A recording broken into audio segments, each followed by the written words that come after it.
PHE अस्पताल में अब नहीं होगी ऑक्सीजन की कमी, बढ़ेगी स्टोरेज की क्षमता। काशी हिंदू विश्वविद्यालय स्थित सर सुंदरलाल अस्पताल जल्द ही ऑक्सीजन स्टोरेज क्षमता को 3 गुना करने जा रहा है। फिलहाल चिकित्सालय में 10 kilo litre liquid medical oxygen की स्टोरेज क्षमता है। सड़क किनारे दिखी असहाय गाय तो एसएसपी ने रुकवाई गाड़ी, थाना अध्यक्ष को सौंपी इलाज की जिम्मेदारी। शनिवार को उमराह नगर के पास असहाय पड़े गोवंश को देखने के बाद एसएसपी ने अपनी गाड़ी रुकवा दी और तुरंत तड़प रही गाय को धूप से छांव में कराया। उन्होंने तत्काल ही चौबेपुर थाना अध्यक्ष को बीमार गाय के इलाज के लिए निर्देशित किया। ग्रामीणों ने बताया कि गाय खुरपका रोग से ग्रसित है। ग्रामीण एसएसपी के इस दरिया दिली की तारीफ कर रहे हैं।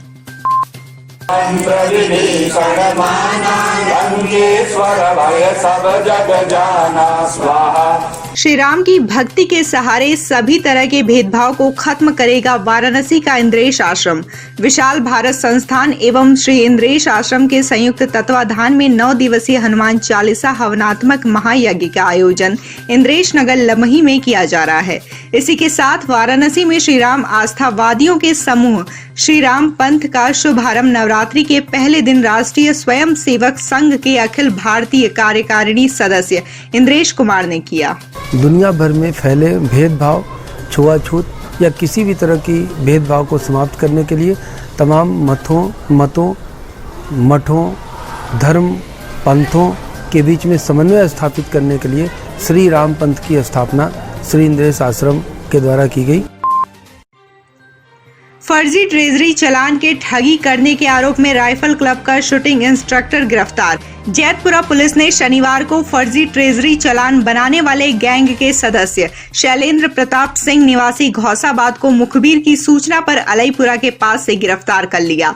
थाना प्रभारी जैतपुरा शशि भूषण राय ने बताया कि शैलेंद्र पिस्तौल फायरिंग का खिलाड़ी और 5 बार यूपी चैंपियन भी रह चुका है।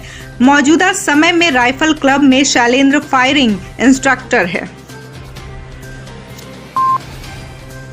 लालपुर पांडेपुर थाना परिसर के बगल में स्थित टायर शोरूम में 22,000 से अधिक की चोरी। मामला लोगों को आश्चर्य में डालने वाला है, क्योंकि शुक्रवार की रात चोरों ने थाना लालपुर पांडेपुर की पुलिस को खुली चुनौती देते हुए थाना परिसर से बिल्कुल सटी हुई टायर एजेंसी में छत के रास्ते घुसकर कैश बॉक्स तोड़कर हजारों रुपए की चोरी कर ली है। बाहर से शटर ज्यों का त्यों है, कोई भी डिस्टरबेंस नहीं हुआ है। हमारे दुकान के अंदर से ही सीढ़ी गई है ऊपर गोदाम में। ऊपर गोदाम हमारा है। गोदाम का जो छत है वो शेड से पाटा हुआ है। शेड पे जे हुक लगा हो, जे हुक तोड़ करके शेड से ही 2 आदमियों की एंट्री हुई है। एक बिना चप्पल का है, एक चप्पल का जो निशान हमारे मेज पे, हमारा शीशा मेज पे लगा हुआ है। हमारी उनकी बाउंड्री एक है। हमारे यहाँ परमानेंट 2-4 सिपाही कुर्सी लगा के बाहर बैठे रहते हैं, बगल बैठे रहते हैं, हम उनके चौकी बैठे रहते हैं। हमारा उनका एक ही सब कुछ है। ऐसे में हर आदमी सोचता है कि हम तो थाने के बगल में है, चोरी की। अभी आज हमारी दुकान खुले 10 साल हो गई। 10 साल में मैं अपने को सबसे सुरक्षित समझता था। 100 करोड़ की ठगी में शामिल शाइन सिटी का निदेशक गिरफ्तार। 32 मुकदमों में वाराणसी पुलिस को थी तलाश। शाइन सिटी कंपनी के द्वारा बनारस और लखनऊ शहर में मिलकर 100 करोड़ से अधिक की ठगी का आरोप है। इस संबंध में वाराणसी के कैंट थाने में 32 तो लखनऊ में 100 मुकदमे दर्ज हैं। इन मुकदमों में फरार चल रहे शाइन सिटी के डायरेक्टर को पकड़ने में कैंट पुलिस को सफलता हाथ लगी है। इस घोटाले में अभी भी शाइन सिटी के सीएमडी रशीद नसीम, एमडी आसिफ नसीम और अन्य लोगों की तलाश पुलिस को है। अभी हमारा मेन टारगेट ये है कि जितने भी इनके डायरेक्टर्स हैं उनको अरेस्ट किया जाए, उनसे इन्फॉर्मेशन एक्सट्रैक्ट करी जाए कि जो पैसा निकला भी है बैंक अकाउंट से तो वो कहाँ गया है, उनकी डेस्टिनेशन क्या थी। हो सकता है कि उसमें किसी क्राइम का भी एंगल इन्वॉल्व मिले हैं। ये मूल रूप से बिहार के रहने वाले हैं। बनारस में 98 से रह रहे थे अमिताभ श्रीवास्तव। कुछ टाइम से जब से ये शाइन सिटी का ऑफिस यहाँ से बंद हुआ था, ये दिल्ली शिफ्ट कर गए थे। कल दिल्ली महिपालपुर से ही उन्हें गिरफ्तार किया गया है। वाराणसी में घर के बाहर सो रहे 2 सगे भाइयों को चाकुओं से गोदा, एक की मौत। जनपद के चौबेपुर थाना क्षेत्र के मुरीदपुर गांव में घर के बाहर सो रहे 2 सगे भाइयों को अज्ञात हमलावर ने चाकुओं से गोद दिया। इस घटना में जहां एक की मौत हो गई तो वहीं दूसरे की हालत गंभीर बताई जा रही है। उसका उपचार बीएचयू ट्रॉमा सेंटर में चल रहा है। मौके पर पहुंची पुलिस मामले की तफ्तीश में जुट गई है। एलआईयू की जांच में अनैतिक कार्य में लिप्त मिले बनारस के 9 गेस्ट हाउस। एडीएम प्रोटोकॉल की रिपोर्ट के बाद 41 होटलों और लॉज को बिना सराय एक्ट और बिना पीजी के लाइसेंस के चल रहे थे। इन पर कार्रवाई की तैयारी शुरू कर दी है। इसके अलावा 9 गेस्ट हाउस ऐसे मिले हैं जिनमें अनैतिक कार्य करवाए जा रहे हैं। इन सभी पर अब कार्रवाई की तैयारी शुरू हो गई है। इस संबंध में पर्यटन अधिकारी कीर्तिमान श्रीवास्तव ने लाइव वीएनएस से बात की। जी, हमारे पास एक रिपोर्ट आई थी एडीएम प्रोटोकॉल साहब के यहाँ से, जिसमें कि 41 होटल ऐसे थे जो कि बिना सराय एक्ट या पीजी के लाइसेंस के चल रहे थे और 9 ऐसे होटल थे जो कि लाइसेंस तो था, उनके पास पंजीयन था, लेकिन अनैतिक कार्यों की सूचना प्राप्त हुई थी। इस संबंध में टीम गठित कर दी गई थी। पर्यटन पुलिस बल और पर्यटन सूचना अधिकारी की टीम गठित की गई थी।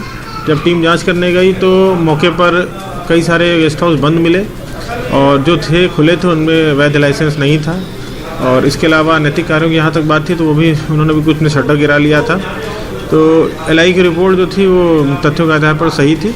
इसमें आगे कार्रवाई के लिए अपर नगर मजिस्ट्रेट तिथि को लिख दिया गया है और उसमें ये भी एक सुझाव दे दिया गया है कि जो जिन जिन विभागों से राइट में आख्या मांगी जाती है उनकी एक टीम गठित कर दी जाए। तो संभवतः टीम गठित होने के बाद ही कार्रवाई उसमें होगी। पूर्व कैबिनेट मंत्री और सुभाषपा के राष्ट्रीय अध्यक्ष ओम प्रकाश राजभर ने शनिवार को वाराणसी से राष्ट्रपति रामनाथ कोविंद से यूपी में राष्ट्रपति शासन लगाने की मांग की है। उन्होंने कहा कि उत्तर प्रदेश अब उत्तम प्रदेश नहीं बल्कि अपराधी प्रदेश बन चुका है। पूर्व मंत्री ने यहां तक कहा कि यूपी के मुख्यमंत्री को खुद से इस्तीफा देकर वापस गोरखपुर लौट जाना चाहिए। कि उत्तर प्रदेश में जो बीजेपी भारतीय झूठ पार्टी की सरकार है, कानून व्यवस्था के नाम पर पूर्ण रूप से फेल है। हमने देखा है, सुना है कि जिसकी सरकार होती है उसके इशारे पर पुलिस काम करती है, चाहे वो हाथरस की घटना हो, चाहे ज्वलंत बलिया की घटना हो। 5-5 पुलिस वाले लपट करके उसको पकड़ रहे हैं, जिप्सी में बैठा रहे हैं, ले जा रहे हैं, फिर बीचवे में ऊपर से फोन आ जा रहा है, छोड़ दे रहे हैं। ये ऊपर वाले कौन लोग हैं? अपराधियों को संरक्षण देने दिलाने वाले कौन लोग हैं?